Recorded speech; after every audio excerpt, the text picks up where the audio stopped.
My name is Charles O. Smith, Jr. I grew up in Abilene, Kansas.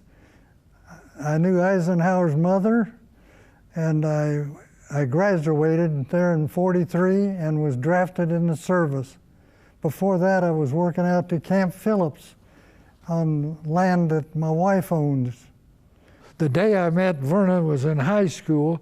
They had finally found, they were kicked off their place over at Smolin, where the Camp Phillips was, and they finally found a place south of Abilene, and I met her in Abilene High School before I went to the service.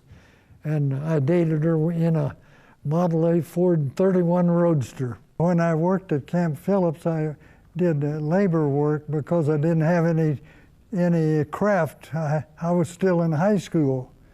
And my dad said, you better get back here. The draft board's going to draft you. They're looking for you. Because I became 18 and they took me in the service then. And they sent me to Fort Leavenworth.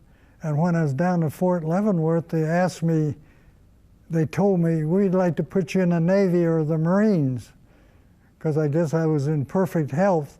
I said, I don't want the Navy or the Marines. I want to get in the Army. And they said, why do you want to get in the Army? I said, well, when I was growing up, all I ever heard was my dad talking about the field artillery, and I wanted to get in the field artillery. He said, well, we'll see. And he said, in 2 or 3 days, we'll have the roster on the bulletin board, and you can see where we're going to send you. So before I could go over there and look, the guys came over and was patting me on the back, and they said, you're got to be the luckiest man in the world. I said, why? I said, did I get the artillery? He said, hell no, you got the Army Air Corps. We all won the Army Air Corps, and you get it, and only 2 or 3 of us got it. He said, welcome aboard. So that's how I got there. They put me there. I didn't ask. I never even thought about it. And then I thought, well, maybe I ought to try for pilot. But I thought I didn't have geometry when I went to school, and I didn't have trigonometry, and I was afraid I'd flunk the test, because they would flunk you on most anything. If you didn't shave, they even flunked you. So I said, if I get kicked out of it, they'll put me in the infantry. So I said, I don't want to go to the damn infantry, that's for sure. So I had them pull my thing, and that didn't go over very good. They didn't like the idea I'd changed my mind, so they sent me to armament school in Denver, Colorado. And I went to Denver, Colorado to learn armory, and it was one heck of a place. I mean, it was okay, but it was so strict.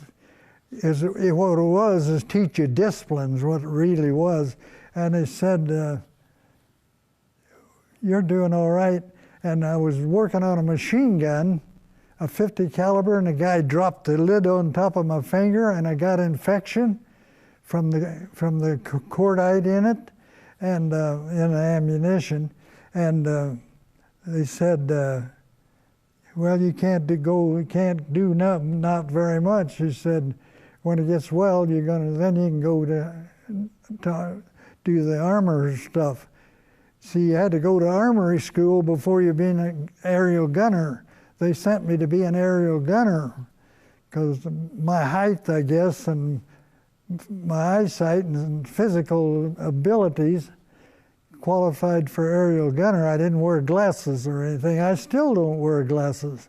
Well, anyway, I said, I'm sick of this. And the guy said, I told you how you can get out. But he said, you better have a good excuse. I said, how? He said, flunk the test.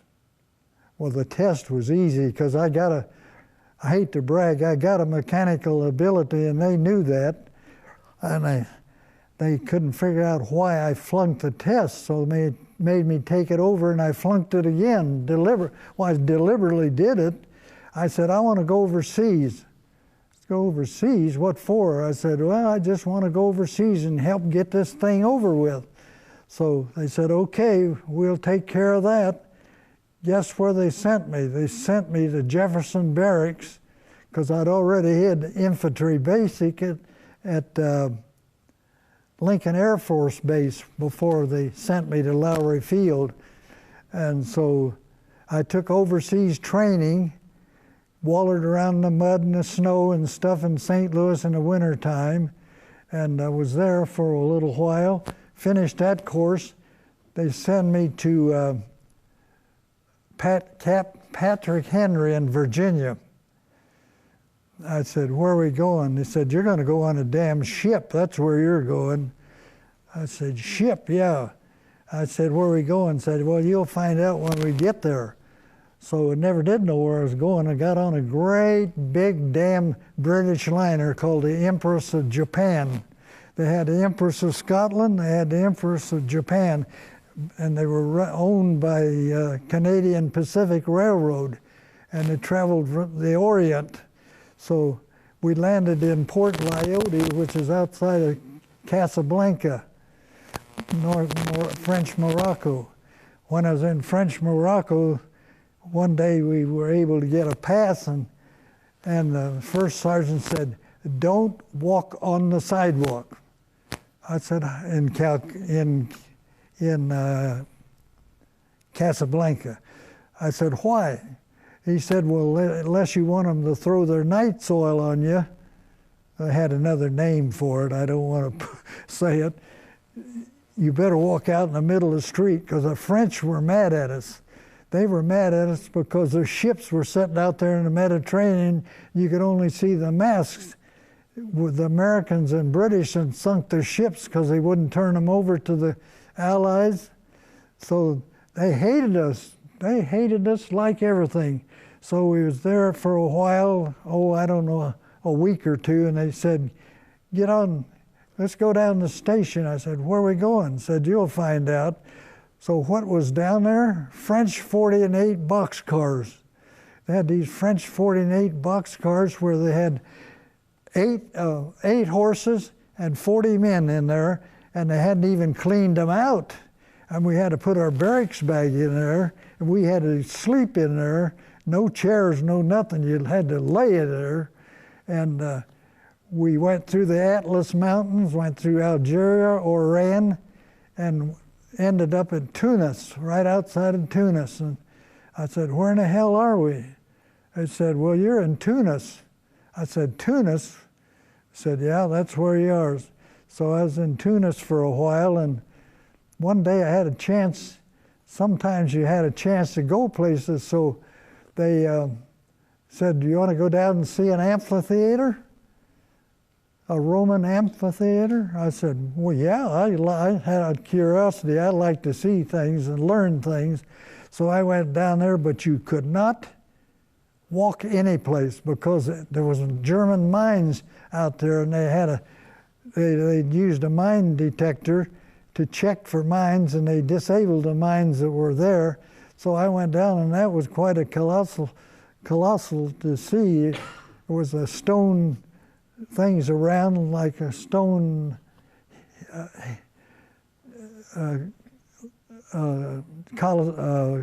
columns, and that's where they had the gladiators fight lions and fight each other back in the Roman days. So we went there. So one day they said, get your gear together. I said, where am I going? Said, get on the plane. I got on a DC-3, which was a C-47, and they flew me over to Toronto, Italy. And I joined the outfit over there, the headquarters and headquarters squadron, 315th Air Service Group. And I was in Toronto for a while. We sneaked off the base one night, and we met up with a couple of British guys, and we went downtown. We never got back to the base. We had to sneak back on the base because of the guards. We weren't supposed to be out. But we darn near got trouble down there. British guys who got to messing with some guy's wife down there, and an Italian drew a knife on him, and the other 3 British guys beat the heck out of him. And I said, look, we better get the hell out of here before we get killed. So we got out of there. We went back to the base, and I had to sneak through a damn drainage ditch to get back on the base. They knew how to get in and out. I didn't. I was new to it. So after being in Toronto, we went up, we had another deal, get in, we're going. So it's always we're going, you don't know where we're going and all that stuff. They would always, they had a reason for it. It was like professional lying. They'd lied to you to keep you from spilling the beans, you know, tell where you're going to go. So we went up to Bari, Italy, and it was a terrible place, Bari, Italy. It's on the coast there of Adriatic Sea across from Yugoslavia, and it was all bombed to hell by the Americans. I mean, there wasn't hardly anything standing. So we was there for a few days. I don't know why we didn't leave from Toronto, but we went from Bari. I guess we was going to go further up the Italian peninsula, but there was too damn many Germans, so we couldn't go there because we were a Air Corps support group. So we got on board a ship and went down the Adriatic Sea and then into the Mediterranean Sea. I was on a damn Polish boat. It was under the control of the British. The trouble of it was not trying to knock the British, but the British ships weren't as clean as the American ships. The American ships, the guys in their pastime were always cleaning and chipping paint and painting, and they were on the side of the ship chipping paint to keep down rust, and the British ships were in bad shape. Well, anyway, this Polish ship was terrible. So there was a bunch of Indians on there from India, our part of the Indian British Army, and they fixed up their food. Talk about smell terrible. Ooh, it was terrible. So we stayed away from that, but I said, where are we going? Said, you'll find out. So we land in Alexandria, Egypt.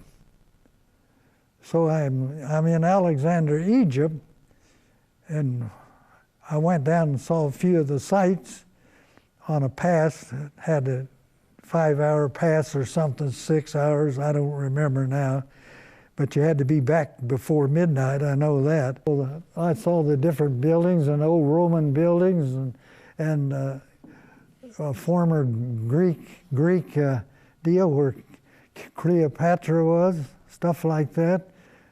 I didn't take in too much of it because I was so young it didn't dawn on me. If I was there now, I'd really go in detail, but I didn't think to go in detail. I was just interested in seeing what I could see. Well, anyway, we got on a truck, and they took us over and trucked us over to Cairo, Egypt, and we was on a base right outside of Cairo, a staging area. There was an airfield there, plus an infantry base, and they sent us over to an infantry base. And while I was there, I had a chance to get a pass.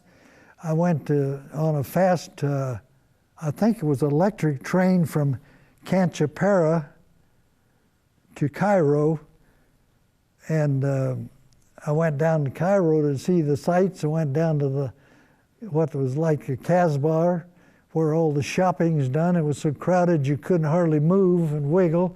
There was Arabs selling stuff and buying and carrying on.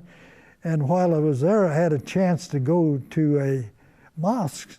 So I went to an Arabian mosque, and the doors had sheet gold on the doors, big old doors, and it had sheet gold on them, but you had to take your shoes off. You couldn't go in there in GI shoes.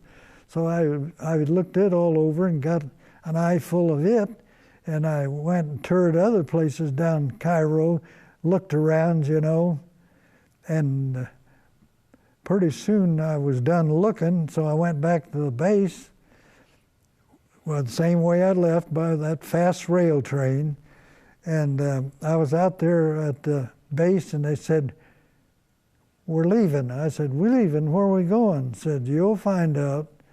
So they truck us up to Port Said. It's pronounced Said or Said, Port Said, up on the Suez Canal. So we get on board another ship. We go down the Red Sea, and you could almost touch Asia and Africa. It's so close there, and it's real close there in that particular spot. So we go down it, and I said, I wonder where in the heck we're going. They said, well, I don't know. Said, ask the sergeant. We asked him, he wouldn't tell you. It's the same old story. So when the ship landed, I happened to find out.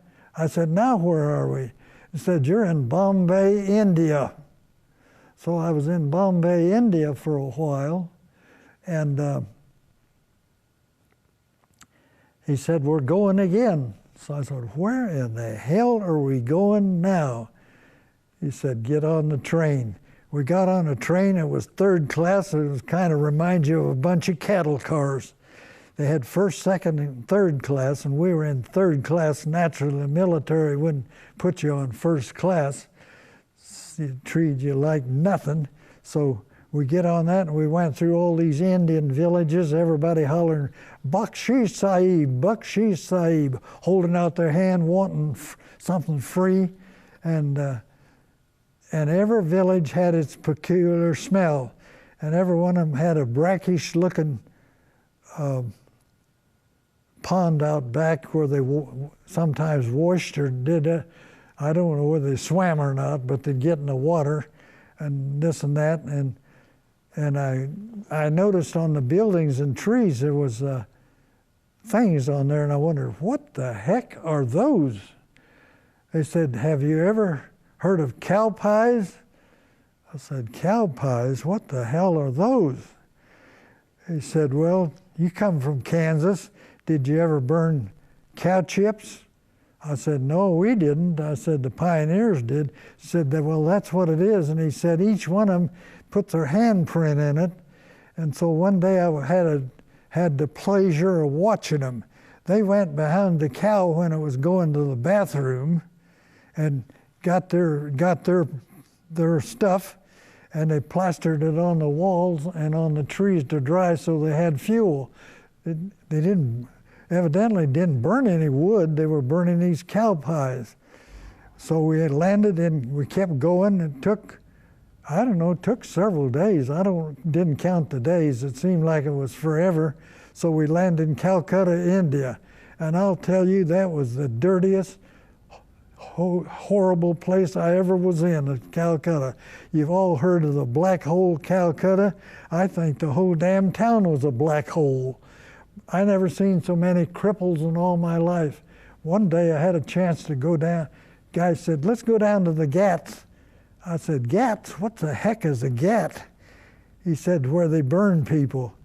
I said, burn people? So I went down there and I said, what's the deal on this Ghats? He said, they put people that can afford it, they burn them on this pile of firewood and stuff and burn them so they can go to their heaven. So I said, well, what happens if they can afford it? They said. I said, well, what happens if you can't afford it? He said, you see those bodies floating out there?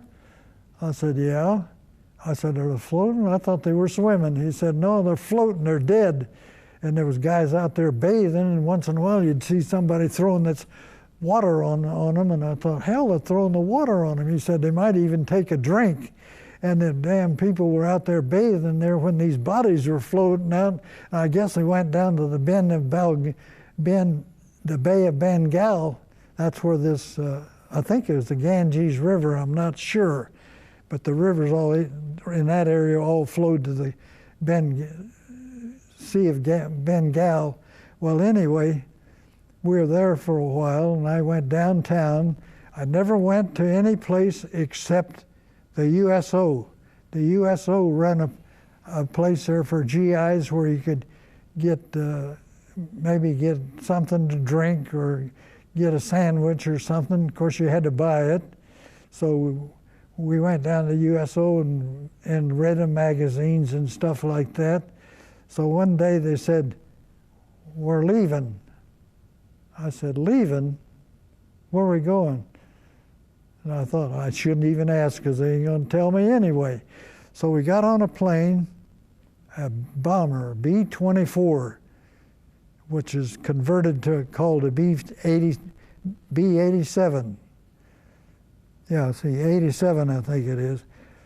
They stripped out all the bomb bays and a C-87, that's what it is. It's called a C-87 for cargo. So they shipped the cargo over the hump in it and took the troops over in it, all over, and took out the gunners and everything else and had bench seats in there to sit. So we started flying, took off and started flying. This was up at Charbur, which is in the corner of Burma and India and China there. Started flying over the hump, and I looked out, clouds were everywhere, and I looked out the window and I could see the mountains. I thought, my gosh, it's mountains. He said, "Yeah, it's mountains, the Himalaya mountains." I said, "The Himalaya mountains." Said, "You are officially flying over the hump." I said, "The hump." He said, "Yeah, and the nickname is the Aluminum Trail." Somebody said, I said, one of the crewmen said, I said, "Aluminum Trail, why?" He said, "Because we lost so damn many planes flying over the hump that it's nicknamed Aluminum Trail." I said, "Well, I sure as hell hope we make it." Once in a while we'd hit a downdraft, and you'd think you was going to go through the bottom of the plane. Pretty soon you'd hit an updraft, and you thought you were going to go up through the roof of the doggone plane. Well, after that rough ride of 500 miles of hell, that's what it was called, we finally landed, and I said, we hit the ground, and it was nice and warm. Well, by the way, it was colder than hell up there because the damn B-24, the heaters weren't very good, and they had electric heaters, and if I remember, I don't think we had any flying suits on. We were flying just below oxygen level, and about 19,000 feet, I think it was, somewhere along in there, and it was colder than hell. If you had to go to the bathroom, you'd have been in trouble, I can tell you for sure. At my age now, it probably would have bothered me. Well, anyway, we finally landed, and I said, "Where in the hell are we now?" It was nice and warm. In fact, it was hot. They said, "You're outside of Chengdu." I said, "Chengdu?" Said, "Chengdu, China." I said, "China? Is that where I am?" Said, "That's where you are." So I was in Chengdu, China, and it wasn't really. I was in headquarters, and the headquarters was on a base called Xinjiang, China. That's where the base was. It was right outside of Chengdu, but I don't know how many miles. It was 10 or 20 miles to Chengdu. And they'd filled in the rice paddies and put in the airfield there, and the Chinese were still making the airport, the airstrip when I got there. It wasn't finished, and they were taking big river rocks and breaking the river rocks up into little rocks, and then they'd carry them over there in a double basket and dump them, and then another guy'd come over with mud and put mud in it, and then when they got that in there, they mixed the mud in there with the pebbles, and then pretty soon they came pulling a big iron roller about 4 or 5 feet in circumference, and they pulled it by manpower. They didn't use any horses. I don't know why they didn't use any horses, but the coolies pulled it, and the coolies did all the work. I watched the coolies when they were eating, and it sounded like you were slopping the hogs. They suck in the food, the rice. They give them a bowl of rice. They come along with a big wooden bucket full of rice, steaming hot, and they give each one a bucket of rice, or fill his little bucket with rice, and he eats it with his chopsticks. I tried to use chopsticks, and I wasn't too good at it. Well, anyway, they were working on the runway, and finally they got the damn runway made, and we landed our B-24s, and we had fighters on we had 5 fighter bases around the perimeter of headquarters, which is headquarters and headquarters squadron, the 305th Air Service Group. There was other air service groups, but I didn't know about them until later. In a paper I have at home that was on the internet about it. I wanted to get a medal that I'm supposed to be entitled to, and I can't get it. The damn government up there, Navy, issued him, and they think I was a civilian. Well, you can't be a civilian and have an Army serial number. Well, anyway, I watched him pull these rollers back and forth, and they extended the runway, and I was wondering why they were extending the runway. Later on, I found out in comes some enormous damn planes. I'd never seen anything so big then. It was bigger than our B-24s, was B-29s. They brought some B-29s in so they could fly from Xinjiang or Chengdu area, clear over and bomb Japan and come back. Our B-24s could get there, but they didn't have enough range to get back or no fuel. See, they had about a 3,000 mile range, but it was a long ways from there to Shanghai and those areas. After the Japs bombed Pearl Harbor, they disbanded. They were only there about 7 months, I think, 6, 7 months in the Far East, in Thailand and Burma and China, and they'd fly into China and attack the Japanese there too, the Flying Tigers, and they disbanded them and called it the 14th Air Force. They took the title of the American Volunteers away from them.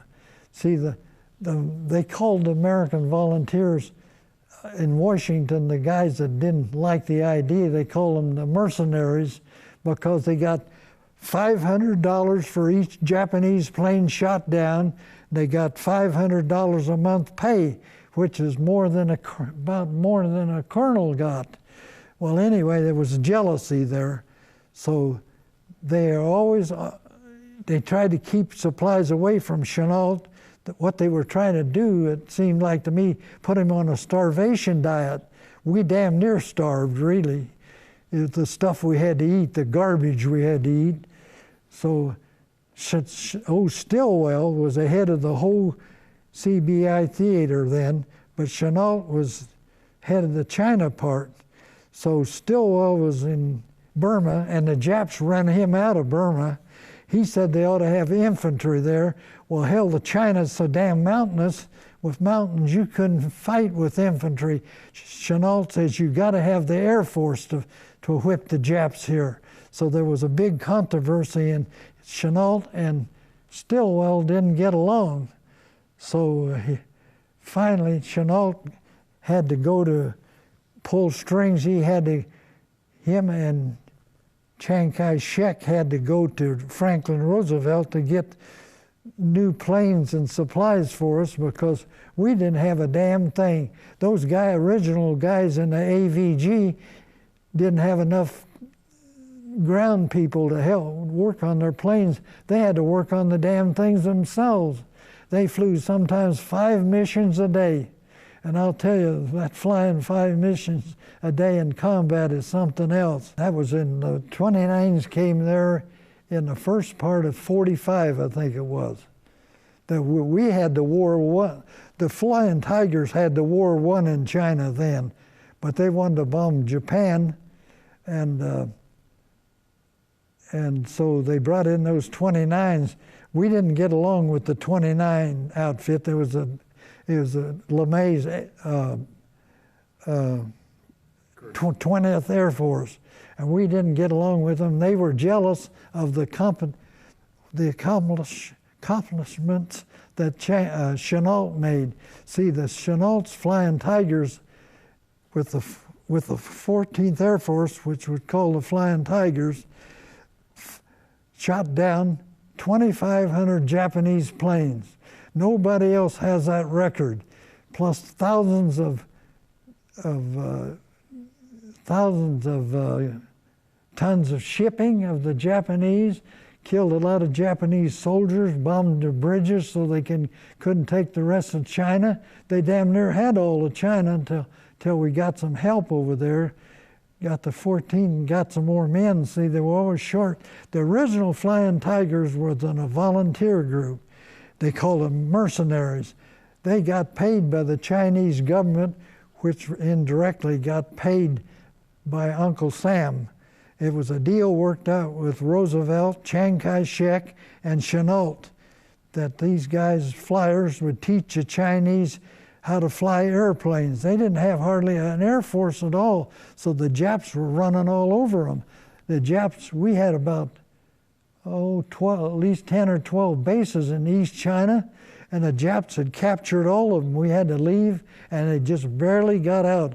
The last one they left was at Guilin, was a 10th Weather Squadron left, and they came up to Chengdu, where we were, and they came and went out one part of the base, and the Japs were coming in on the other part of the base. They just barely got out of there.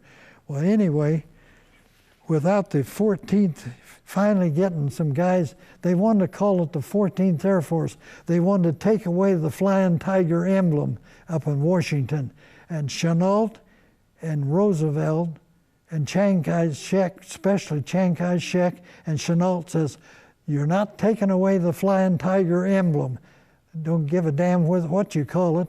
You can call it the 14th Air Force if you want." So he said, "We'll abide by that, but we'll use the emblem of the 14th of the Flying Tigers." Said because the Chinese named them the Flying Tigers. They said, "How'd that name come by?" They said, "Those guys fly those planes like tigers."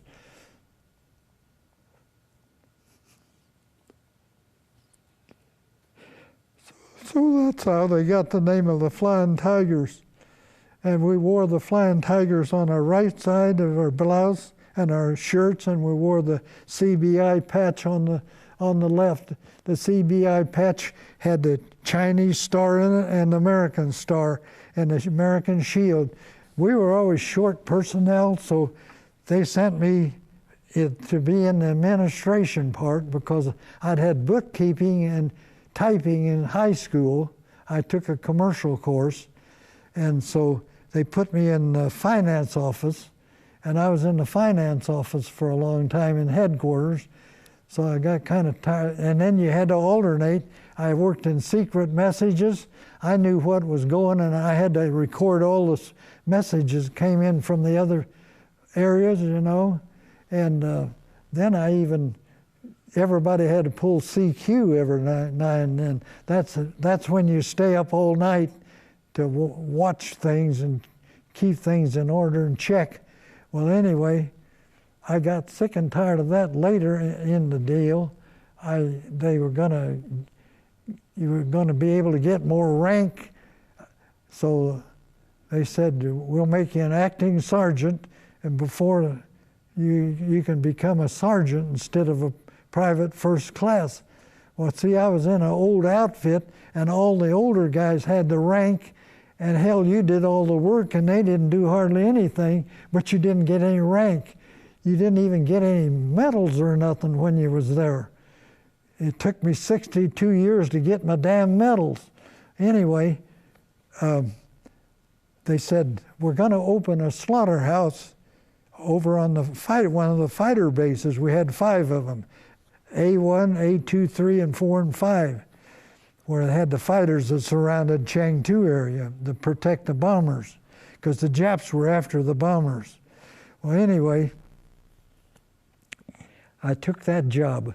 I said, "Well, send me over there on detached service." So I went on there in detached service, and they said, "Now you're an active sergeant, here's your orders." I was in charge one day, and the other guy, a college graduate, see, I only had high school because they took me right out of the service, took me and put me in the service right out of high school. Well, this other guy was older than I was, so he was really ahead of me in charge. He was a graduated University of Georgia, and he only had a PFC also. They didn't take very good care of the enlisted men. Of course, we were, I don't know how far it is from where Chenault's headquarters was. He was down near Kunming at Qiling, China, and he operated out of a cave, and we just didn't have an aggressive enough commander to get things for the enlisted men, and even the food was terrible. If we got any food, we were lucky.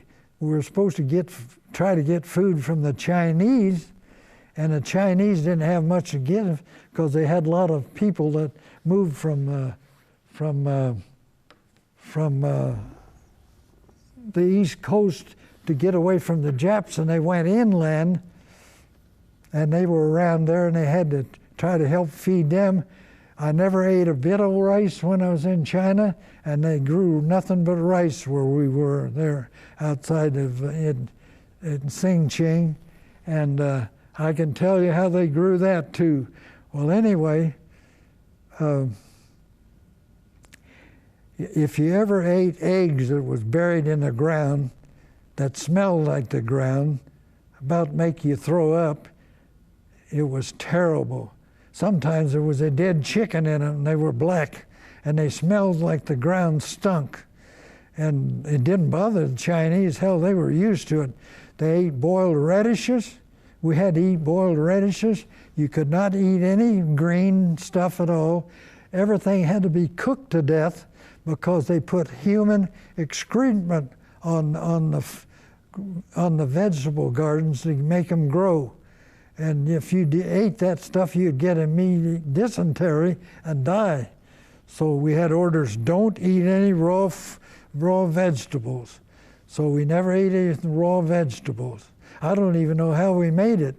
Well, anyway, I lost a lot of weight too. Anyway, we finally, once in a while, would get a few PX rations, and they were few and far between.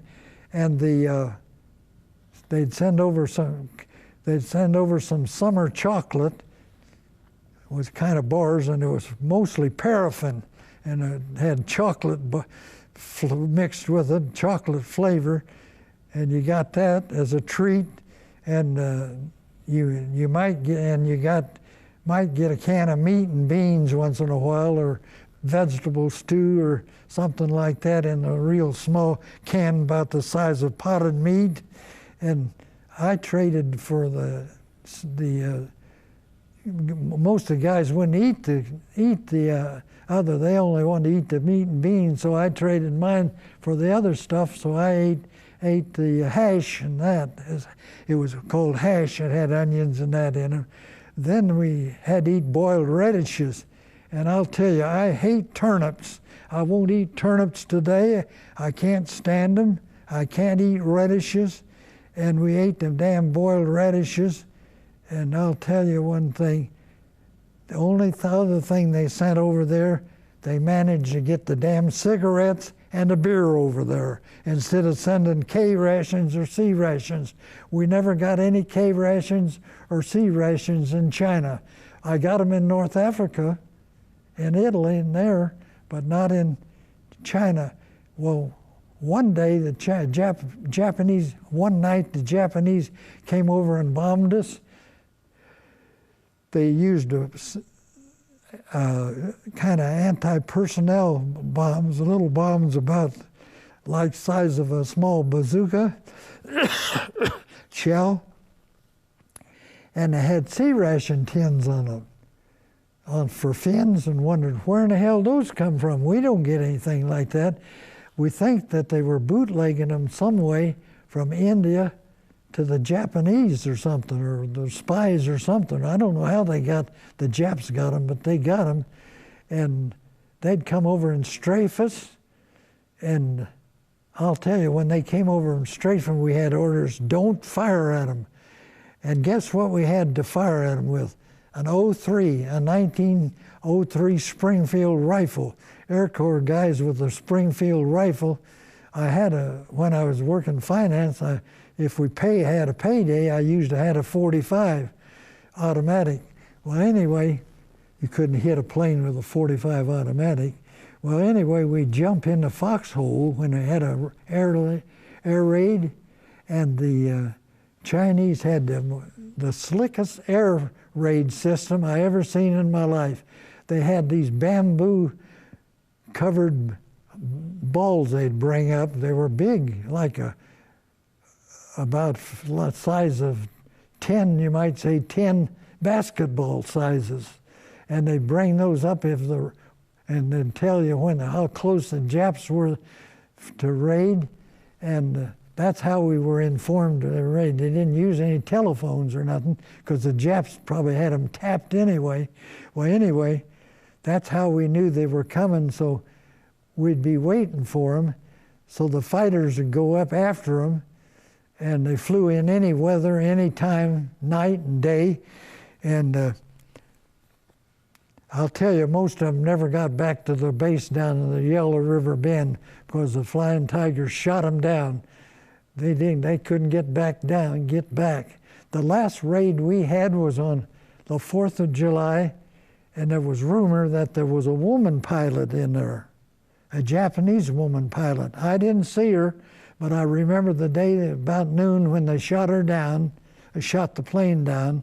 It was the only one that was come over. They evidently didn't have any left. I don't know whether they were doing a reconnaissance or they were going to bomb. Anyway, they shot it down and they said there was a woman pilot in there. So they ran out of pilots. They had kids flying their doggone planes, some of them, because all the good pilots had been killed by the Tigers and the guys in the Pacific invasion in Normandy. I was in China. And then when the war was over, after the B-29s left our base, they went to Tinia. They'd captured Tinia to get closer to China, and the B-29s left our base right away and went to Tinia, flew across and went to Tinia and dropped the A-bomb. The war was over. They didn't have enough transportation. I was still in Xinjiang, outside of Chengdu, for a month or two after the war was over. Finally, they said, we're going to go to Shanghai. They did tell us that. We're going to go to Shanghai so you can go home. We got to Shanghai, and when we were taking off, we were so overloaded in our B-24, we like to never got over off the ground.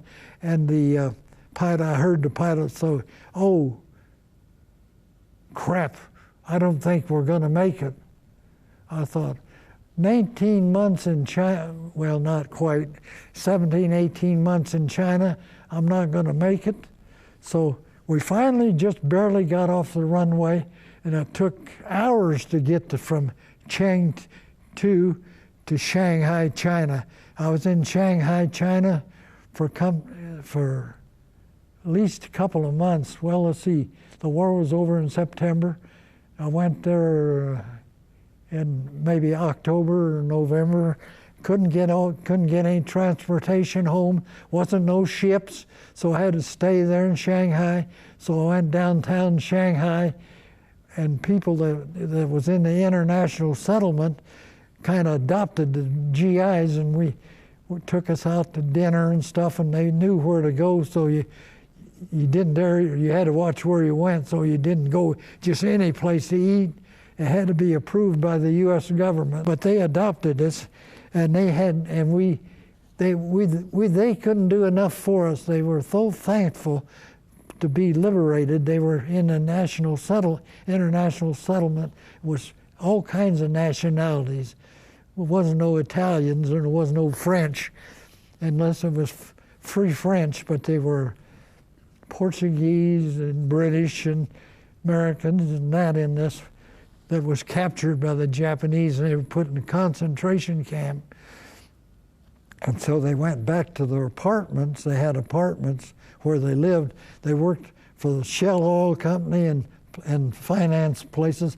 See, on Bubbling Well Road in Shanghai is where all the commerce is done. And I walked on that road a lot of times. They had a racetrack outside there, but they weren't doing any racing then, but it was empty. But there was a racetrack there. But I went down there and saw the fancy buildings. There was Model A Fords there that were made in India with a right-hand drive.